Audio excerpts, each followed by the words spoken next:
तिचं नाव होतं गांधारी. हुशार, सात्विक, चतुर.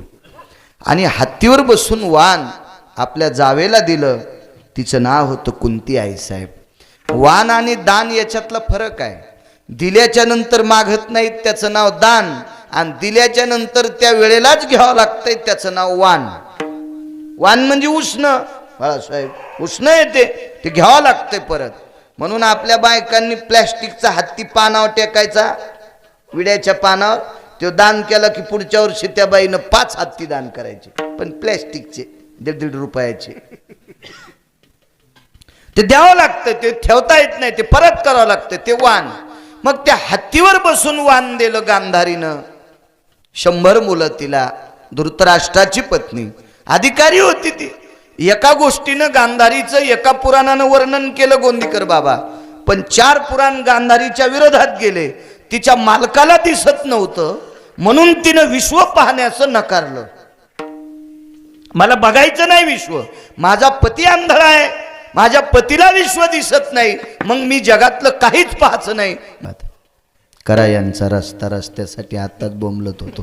विठाला विठाला विठाला विठाला विठाला विठाला विठाला विठाला. एका पुराणानं तिचं वर्णन केलं, नवऱ्याला दिसत नाही म्हणून जग पाहणं बंद केलं. मालकावर प्रेम केलं त्याबद्दल दुमत नाही, पण काही पुराण गोंदीकर बाबा असे विरोधात गेले. हिचे मुलं नालायक होते. नवऱ्याला मुलांचा नालायकपणा दिसला नाही, पण आईला दिसत होता. तिनं जर डोळ्यानं बघितलं असतं, मालकाला सांगितलं असतं आपली पोरं भ्रष्ट वागायलेत, तर महाभारत घडलं नसतं. पण हिनं डोळ्याला पट्टी बांधल्यामुळं काही पुराण गजमल दादा तिच्या विरोधात गेले. विठाला विठाला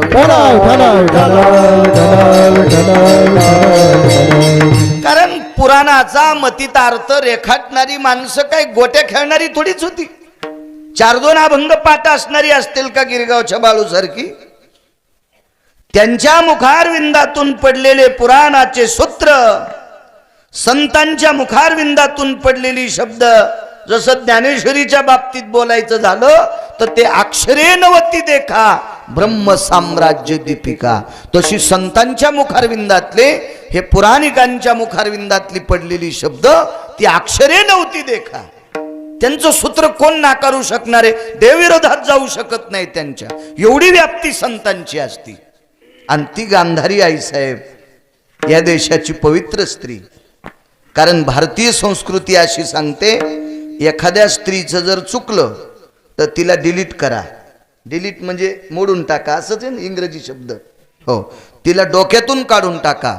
पण भारतीय संस्कृतीतल्या स्त्रीला पुरुषाला नाव ठेवायचा अधिकार नाही, असा पुराणाचा संदेश आहे. संदेश आहे असा.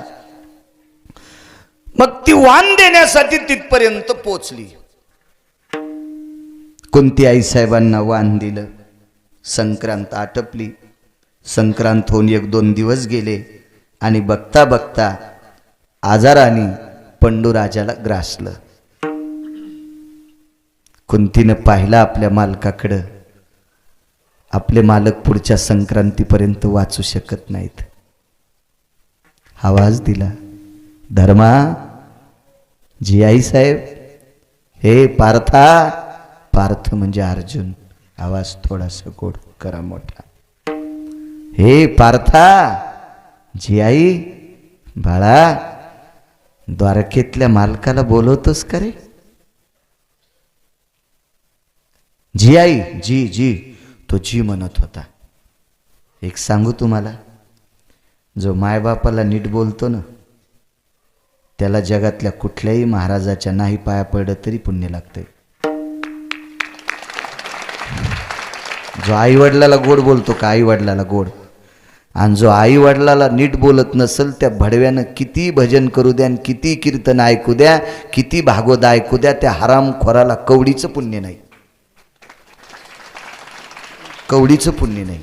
हे मी सांगणार नाही गोंदीकर बाबा. देहूतल्या मालकांची पात्रता इतकी मोठी आहे, मी 15-20 दिवसापासून सांगायलोय पुरावा. हे की नाही रे सुजय?